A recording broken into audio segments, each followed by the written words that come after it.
Улсын хурлын гишүүн засгийн газрын хэрэг эрхлэх газрын дарга баяр цагт өнөөдөр хэвлэлийн уралдаарлаж Улсын хурлын гишүүн Баасан хүүгийн хийсэн мэдээлэлтэй холбогдуулан хариу тайлбар өглөө. Улсын хурлын гишүүн Баасан хүү түүнийг огцруулах бичгийг өргөн мэдүүлээд байгаа. Харин үүний дараа цэц хуралдаан хийж Улсын хурлын гишүүн засгийн газрын гишүүнийг огцруулахаар өргөн барих нь үндсэн хуультай харшилдаж байна гэх дүгнэлтийг гаргасан.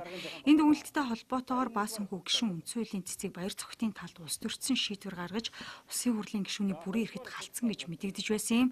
Харин энэ асуудалд тэрээр тайлбар хийхдээ 2014 оны 12 дугаар сарын 8-нд Монгол Улсын их хурлын тухай хуулийн 7-гийн 1-12 дахь заалт Монгол Улсын үндсэн хууль зөрчсөн талаар мэдээлэл гаргасан.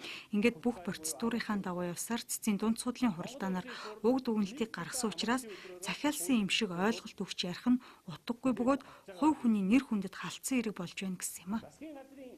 Баасан хүү гишүүний хилээд байгаа шиг нэг өдрийн өмнө одоо өргөн барингууд маргааш нь болчихсон юм бол ерөөсөө биш. Энэ бол 2014 оны 12 сарын 8-наас 2015 оны 9 сарын 9-ний өдөр буюу 10 сар үргэлжилсэн цэцгийн маргаан байгаамаа. За энэ нэгдүгээр асуудалтай холбоотой. Бас нэг асуудал бол өнгөрсөн 7 хоногт Улсын хурлын хууль зүйн байнгын хорон дээр Баасан хүү гишүүн засгийн газар цэцийг 300 сая төгрөгөөр авилгадлаа гэж мэдэгдсэн.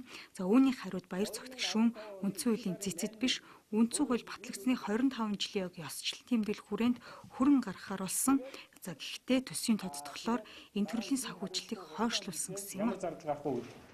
Ингээд нийт дүнгээрээ 933 сая 960 мянган төгрөгийн арга хэмжээг маш олон байгууллага хариуцж хийхэр байна. Түүнтэй холбоотой Баасан хүү гишүүний гаргаж тавьсан албан тушаалаасаа сайн дураараа огцрох шаардлагын хариуд дараах тайлбарыг өглөө. Ёс зүйн асуудал тавьсан. Ёс зүйн асуудлын хувьд бол би ёс зүйн хариуцлага хүлээсэн. Монголын ард түмнээс уучлалт гуйсан. Хөрөнгө оруулгын мэдүүлэгтээ дутуу мэдүүлсэн байх юм бол хамгийн дээдл нь 3 сарынхаа цалингаар бол одоо 20%-аар хамгийн өндөр шийтгэл нь бол ийм шийдвэрлүүд.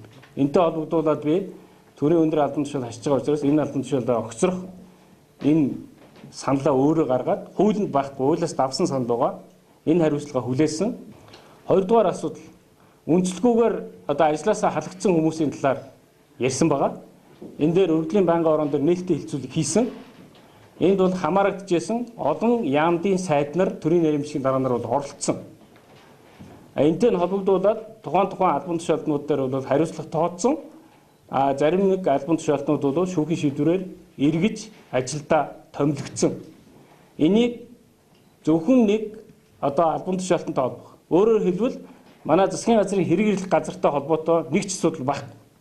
Дээрээс нь засгийн газар улсын их хурлыг холбож ажиллаж байгаа ажлаа муу хийж гинэ гэдэг ийм асуудал тавьсан байгаа. Харин ч Монгол улсын засгийн газар бол улсын их хурлд харьцдаг харьцаагаа бол яг хуулийн дагуу ном журмаар нь бол хийж байгаа. Тийм учраас Баасан хүү гишүүний тавьж байгаа асуудлуудыг бол хүлээж авах ямар ч үндслэл байхгүй.